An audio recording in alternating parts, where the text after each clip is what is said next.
So basic recipe for machine learning, data preparation, model training, high bias. Well, you could use a bigger network or a more complicated algorithm or train for longer iterations, lots of things. You keep on doing that until you reduce the bias. But in some cases, it's really just hard.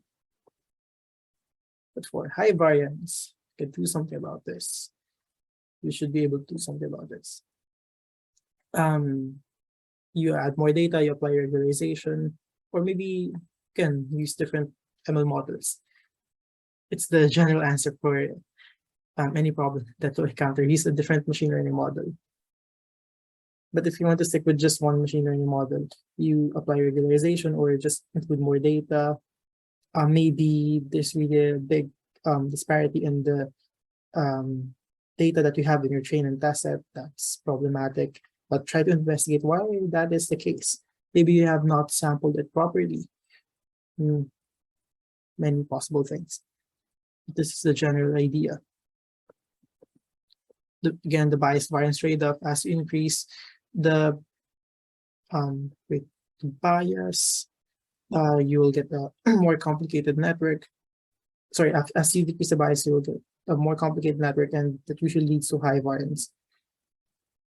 Decrease the bias will lead to high variance.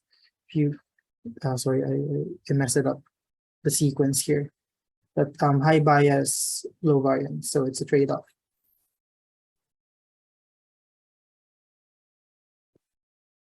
Okay, I've shown this before, but if you want to do ML projects, here are things that you could use as your resources. No need to go through this again, except discuss this. Some practical tips doing machine learning. Some problems can be reframed to be a classification or regression problem. It's really up to you how you do it. For example, you could, what example can I give to you? I'm trying to think of something. Let's arbitrarily use 25 degrees Celsius as our threshold. If it's higher than that, then I say it's hot. If it is lower than that, then I say it's cold. So you've essentially reframed your regression problem into a classification problem. Apply that to any problem that you have, as long as it is appropriate. Also, identify the appropriate metric. This is really important. Establish the baseline. If possible, you do your RRL. What is the typical score for this kind of problem? And start with simpler models. Please don't forget this. As much as you can, don't simply use neural network because it's cool. No, start with the basic ones. Unless for that problem, it's really a no-brainer that you have to use neural networks. For example, in the context of computer vision or image processing or text data. And you really have to use neural networks for most of the problems, so that's okay. But if it's not that, then try to use simpler models. Maybe you could already get a good score. No need to make your life hard.